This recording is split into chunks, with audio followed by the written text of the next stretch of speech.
How is everybody doing on this lovely Sunday? So today I'm going to make some fresh pizza dough.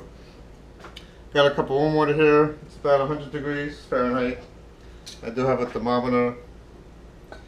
Let's see what the thermometer says.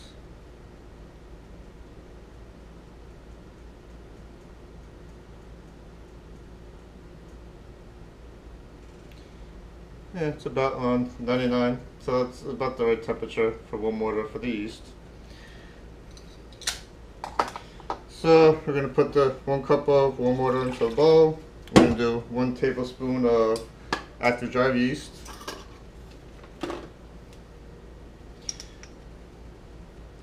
And I'm putting 3 of these in because this is a teaspoon.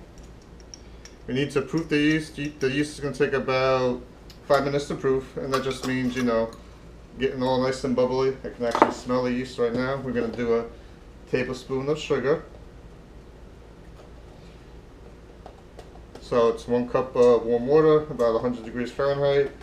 It's a tablespoon of sugar, it's a tablespoon of active dry yeast. We're going to take my wire whisk, we're going to whisk it all together. Like I said, we're going to let that sit for about 5 minutes. Let the yeast get all nice and poofy.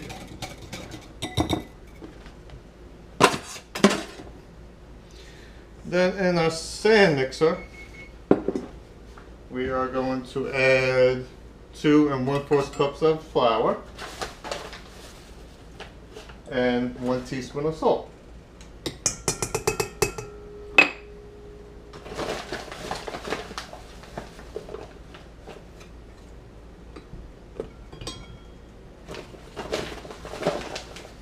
I'm using I'm using all-purpose unbleached flour. If you do not want to use bleached flour is not good for you.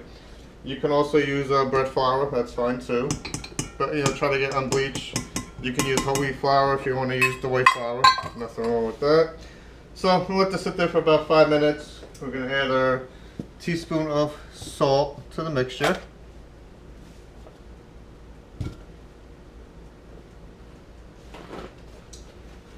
I got a 1/4 teaspoon, so we'll just do that 4 times, which equals a teaspoon of salt. That was probably about 2 teaspoons right there. I mean, about a half a teaspoon right there. So like I said, 2 1/4 cups of all-purpose flour, bread flour. I like to use unbleached flour. You can also use whole wheat flour if you want to do that. Nothing wrong with that. Then, like I said, in our bowl over here, we got a cup of warm water, to a tablespoon of yeast, to a tablespoon of sugar. Just got to mix that up a little more. I'm just going to let that get all nice and bubbly, so nice and proof. So it's been about 5 minutes now. So the yeast is all nice and proof. So that's what the yeast should look like, all nice and bubbly. We're just going to add that to the flour mixture. Now, if you don't have a stand mixer, you do have 2 hands. 2 hands work great. You just got to knead it by hands.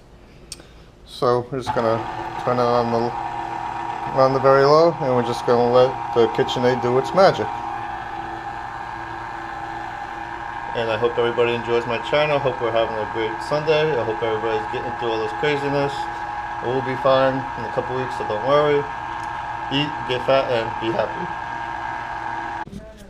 So how's everybody doing again? So it is a little dry. I forgot we do need to add a little olive oil. So I'm just going to add just a little olive oil, probably about a teaspoon of olive oil. We'll let that mix up again.